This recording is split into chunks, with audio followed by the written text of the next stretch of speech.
Hey, what's up, guys? It's Brando with Brando Sports World here again with team number 20, the TCU Horned Frogs, of my top 50 college football teams of the 2023 season. The head coach for the TCU Horned Frogs is Sonny Dykes, and he found tremendous success in his very first season going up into the national championship game against Georgia. And yes, they did get destroyed, to be honest with you. They still had some incredible wins throughout that regular season, and in the conference championship game, they were really close to winning it. Overall, in his 14 years as a head coach, he's gone 84-65. That's good enough for a 56% win rate. His very first year at TCU, he was 13-2 overall. TCU showed flashes of promise on defense last year, but the strength of this team was their offense. Offensively, they ranked 9th in the entire country with a shocking 39 point per game average. Defensively, they gave up only 29 points per game last year, and they're looking to continue building on that and lowering that number. Overall, going 13-2 with the first-year head coach in Sonny Dykes, that speaks volumes to who he is as a coach and the type of program he's looking to build. I mean, they made it to the Big 12 championship game and lost a heartbreaker, a game that they certainly could have won. Then they followed it up by going up against Michigan in the college football playoff. Michigan is not a pushover team by any means, and they're very physical and tough. TCU ended up winning that game in a very close match, but they ultimately ended up scoring more points and won the game. Then they made it to the championship game against the defending national championships at that time, the Georgia Bulldogs. They did end up losing, like I said earlier, but the fact is they still made it to the national championship game against the Georgia Bulldogs with a first-year head coach. So I'm very excited to see how their season turns out this year, especially with them catching lightning in a bottle and Oklahoma and Texas getting ready to take their turn to leave the Big 12 and head to the SEC. A lot of big things are happening, and I'm ready to find out how the TCU Horned Frogs do this year. First off, though, guys, please like the video and definitely subscribe to the channel, as I'm going to have a lot more content as we continue going to number 1 of the top 50 teams of the 2023 season. Week number 1 is a game against Colorado, the Buffaloes, and you know Deion Prime Sanders is looking to start the season strong with a shocking upset win over a team that was just in the college football playoff. And man, would that catapult his star even further into the sky. But guess what?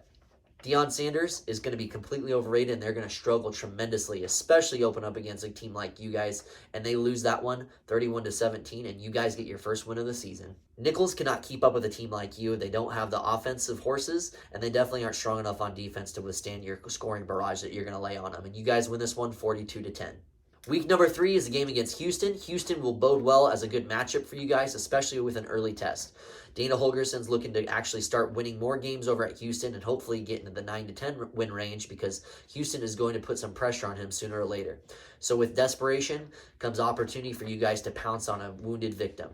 And you guys are going to do just that. You win this one 35-17. Week number 4 is a game against SMU. I don't think SMU is going to be able to keep up with you guys. They can score well offensively, but their defense has no business going up against your offense, and that's how I see that you guys easily withstand them. You guys win this one 35-20. Week number 5, it's a game against West Virginia, the Mountaineers. West Virginia has had success over this last decade, but still they are not the same team they used to be. West Virginia is a good program overall, but this year is going to be a little bit of a struggle for them. Your offense shows out tremendously well, and you finally start seeing some strong improvements on the defense in week 5. You guys handle your business, and you win this one 31-17. Week number 6 is a game against Iowa State, and yes, you are on the road in Ames, Iowa. But the problem with that is not your problem, because it's Iowa State's. They've been doing nothing but having terrible offseason issues with their players, and they just recently lost their starting running back. He ended up leaving the team because of all the stuff that's been going on with the bets and the scandals. And guys, because of all that, Matt Campbell is just an okay head coach, but Sonny Dykes is next level above him. You guys handle your business here, especially with the turmoil going on there, 35-10. BYU is your very next game, and they are going to be a tough team to go up against. Now, BYU, in my opinion, is more of a defensive-minded team, and that's what their head coach expects out of them. They do occasionally score well offensively, but this game is going to be a problem going up against you guys. Now, I have you guys winning this one, and I picked it 31-28. I think this is going to be a very tough game, and I hope you guys pull it out, but I just don't see BYU overcoming you guys at the very end of the buzzer. Week number 8 is a game against Kansas State, and gosh, I know you guys want to get revenge on these Wildcats really bad with how it turned out in the Big 12 championship game. Kansas State's head coach is looking to do some incredibly good things again this year. And though he loses some strong pieces on offense, I really think their defense is going to be something to not mess with this year. So it's going to be tough for you guys to really get your offense going, but you guys also have a defense that's slowly getting better under Sonny Dykes. You're known as the offensive program. Guys, this is going to be a revenge game for you. But I unfortunately have you losing this one in a very close one, 30-28, just falling short of getting your revenge. Now, there's still an opportunity for you to win this game. I just find it going to be a little bit tougher because it's in Manhattan, and I think the Kansas State Wildcats are looking to do some even stronger things on the defensive side of the ball, and I think they do accomplish just enough to edge you guys out 30-28.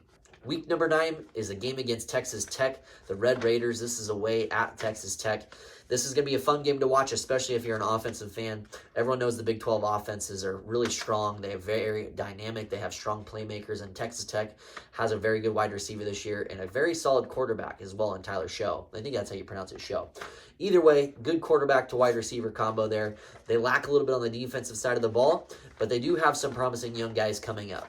However, you guys are the superior team here. I think you win this one 31-27. Week number 10 is a very tough game against the Texas Longhorns, guys. Texas Longhorns are expected to do some really great things, and I'm on the board. It's very hard to accept that fact that Texas has so much talent, and I'm not a big fan of Texas as a program, but you can't deny that they have had a tremendous amount of success over the years. And though they've been lacking more recently, I think Steve Sarkisian's going to have them coming up way faster than people are expecting, and I think this is going to be a very strong year for them. I think Texas has your number this year, guys, and I have them winning this one 31-20. Week number 11 is a game against the Baylor Bears, and anyone that's watched any of my other videos know that I'm tremendously high on the Baylor Bears, and I think that Dave Aranda has them going in the right direction, and he'll get them back to the Big 12 championship game sooner rather than later. This is going to be a tough game for you guys, going up against a defensive-minded coach, but Baylor has not been a very good defense, much less than people anticipated with Dave Aranda, knowing that he's a defensive coordinator. This game is going to be hard for them, and I think your offense is just a little too much for this team. You win this one 35-30. The final game of the season, and right now you guys are sitting at a very solid 9-2 record. This last game, though, is a game against the Oklahoma Sooners. Now, I know that they just hired Brent Venables, and he just came off a 6-7 season, but that showed signs of promise as some of their losses were very close. Not the Texas game, but this is still a very good team. He's a defensive-minded head coach who has been on his very first year as being a head coach. And I think that's going to be very tough for him to overcome at first. But going into his second year, there's a good opportunity that he's going to have learned some lessons.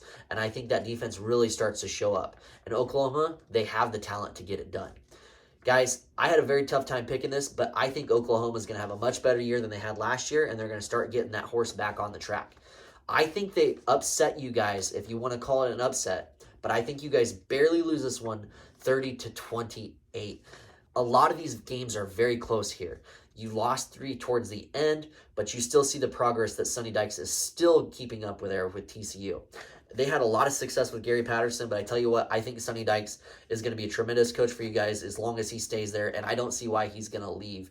TCU is a great program, guys, and I'm really looking forward to see how the season actually turns out. But going 9-3 is nothing to scoff at. That's still really good.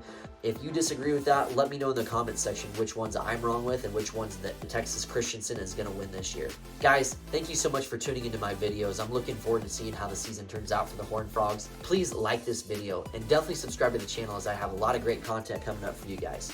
And as always, I appreciate you tuning in the video, and I'll see you on the next one.